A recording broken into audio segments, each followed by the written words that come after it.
What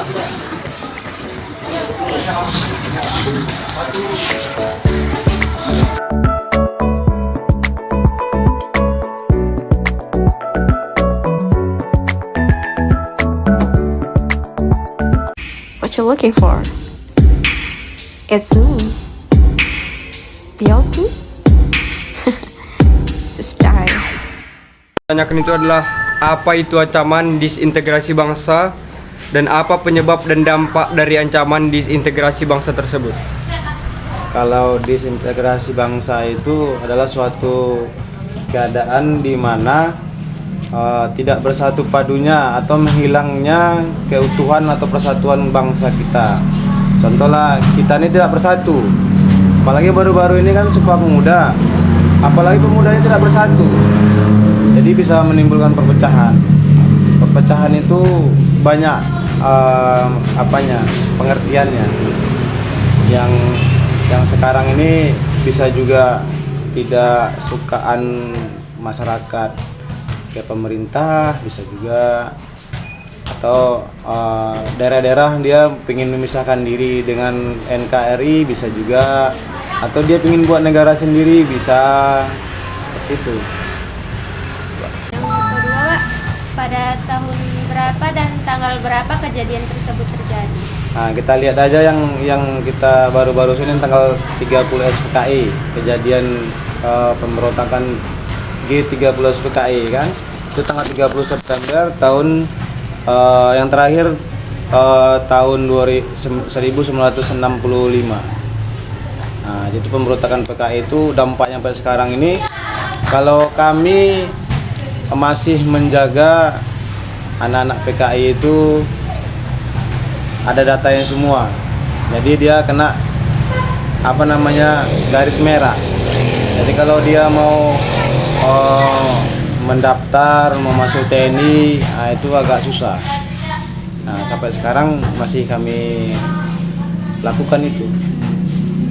Karena ancaman PKI ini bahaya latin, nyata dia, yang dapat menghancurkan negara kita ini.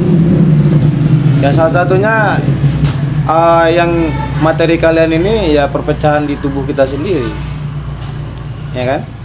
Nah, jadi bukan dari luar, dari di dalam tubuh kita sendiri. Ada yang nggak senang, nah itulah membuat perpecahan itu. Saja yang terlibat dalam kejadian tersebut, Pak? Ya bangsa kita sendiri juga. Contoh G30 SPKI itu paham komunis, paham dari luar dibawa ke negara kita, disusupin dulu orang-orang penting di negara kita. Jadi orang-orang penting ini merekrut kawan-kawannya, seolah-olah dia diiming-iming negara luar itu supaya paham itu dibuat di negara kita ini supaya berkembang. Kalau emang kemarin itu paham itu berlanjut sampai sekarang ini, ya hak-hak kita ini tidak diakui. Yang ada hak negara semua. Contoh negara komunis itu kalian lihat aja. Kalian tahu kan negara komunis mana aja? Korea Utara komunis, Cina negara komunis. Kalau kalian di Korea Utara, kalian pernah lihat negaranya? Dia tidak boleh ada informasi keluar dari negaranya. Apa yang dibuat di sana, negaranya, pimpinan negaranya itu petangan besi, ya kan? Kalian hidup misalnya sama orang tua kalian, sama satu rumah itu ada bapak, ibu, ya kan, ada anaknya. Di situ wajib dia memampangkan foto pimpinan negaranya itu. Kalau misalnya negara kalian itu terbakar, rumah kalian itu terbakar, yang wajib kalian selamatkan dulu bukan orang tua kalian, bukan adik kalian. Yang wajib kalian selamatkan dulu foto pimpinan negara itu. Kalau seandainya pimpinan fotonya itu terbakar di rumah kalian, ya kalian dipenjara seumur hidup. Seperti itulah agak negaranya. Jadi hak kita itu tidak diakui. Yang diakui itu hak negara. Apapun bisa dibuat negara ke kita. Jadi kita melihat ke negara lain.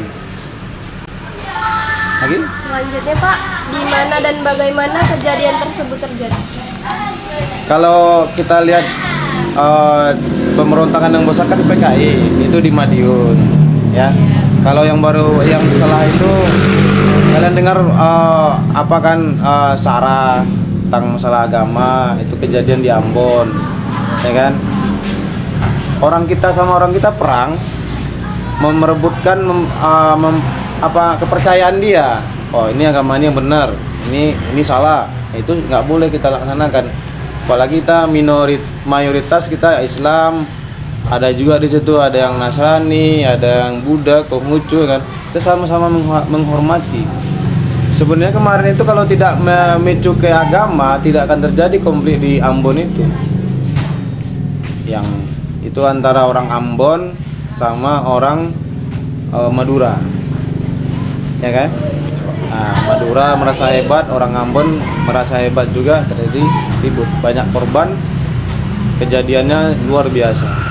Sampai sekarang masih berlanjut ya Pak tentang agama ini ya Pak, penolakan pembangunan gereja masih banyak ya Pak. Kalau sekarang ini sudah berkurang karena masing-masing kita sudah memahami toleransi beragama itu. Ada juga sih yang perbedaan-perbedaan itu di daerah-daerah tertentu, tapi masih bisa diredam, masih bisa diingatkan. Itulah gunanya kita aparat itu ada. Apalagi Babinsa ada di tengah-tengah masyarakat. Jadi hal-hal yang isu-isu itu bisa kita redam, kita cari solusinya. Ya baik Pak. Cak menuntut kalian nanti jadi Babinsa atau jadi aparat kalian, kepolisian, TNI.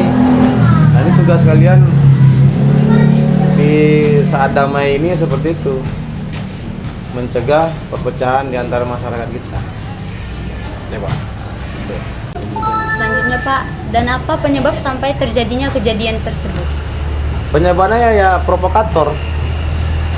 Misalnya si A, dia tidak puas dengan kebijakan pemerintah sekarang misalnya kan. Nah, dia cari kawan. Kesana cari kawan, cari dukungan. Nah, jadi setelah dia banyak, dia akan memberontak lagi sesuai dengan keinginan kepercayaan dia itu.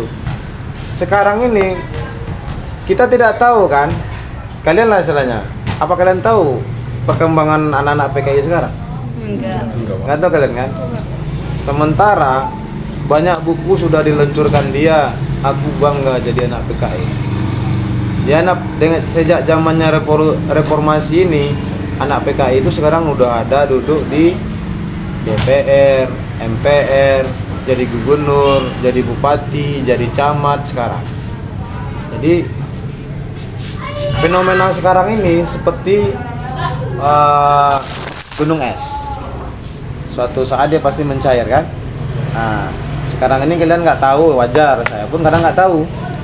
Karena kan orang mereka sudah besar.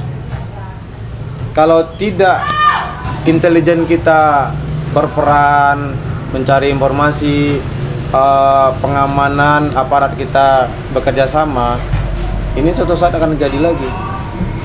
Itu gunanya persatuan itu harus penting. Apa yang harus dilakukan agar ancaman disintegrasi tersebut terselesaikan dengan baik? Yang harus kita lakukan selaku kita generasi ini, ya banyaklah yang kita lihat di koran, media sosial, mau yang baik, yang buruk. Yang baik kita ambil, yang baik itu, yang buruk itu kita buang. Galanglah persatuan dan kesatuan antara kita sama-sama kawan, sama-sama tetangga, sama-sama agama, ya kan? Supaya perpecahan tidak terjadi. Dan satu lagi, kita bijaklah menyaring informasi yang dapat ke kita. Contoh, masalah pemilu sekarang ini yang rentan, banyak berita hoak yang beredar. Kalau kita tidak percaya, ya tidak akan terjadi dia. Tapi kalau kita percaya, terus kita ikut-ikutan, kerugian untuk diri kita. Banyak di media sosial tuh berita hoak tuh banyak, jadi saringlah supaya kita aman. Sekarang ini dulu kan mulutmu harimaumu, sekarang ini jari-jarimu harimaumu. Salah kita ngirim informasi, bahaya kita. Penyebaran hoax. Nah, bentengi diri kalian itu, cari kejelasannya, betul nggak berita ini, tanya ke kawan. Kalau ada berita aku dapat duit misalnya 1 miliar, tiba-tiba dapat miliar masuk ke rekening saya, betul nggak ini duitnya? Harus hubungin ini, nomor pinnya sekian, jangan kita percaya. Ya kan? Tanya dulu kawan, betul nggak ini? Betul nggak ini? Betul nggak ini? Nah, semua udah banyak, saya pun hampir tertipu juga berita kayak gitu. Tapi karena saya tahu, oh ini penipuan, maka cari telepon, minta duit. Kalau enggak minta begini-begini kan, ya langsung aja maki-maki. Kalau kau mau cari duit, jangan kayak gini, kerja bos, saya bilang. Nah, jadi tinggal kita membentengi diri kita. Cocok? Kalau gitu, makasih ya Pak atas informasinya. Jadi kalau ada pun salah kami dari awal, entah pas datang kurang tepat waktunya. Nggak ada yang salah. Kita sama-sama membagi ilmu.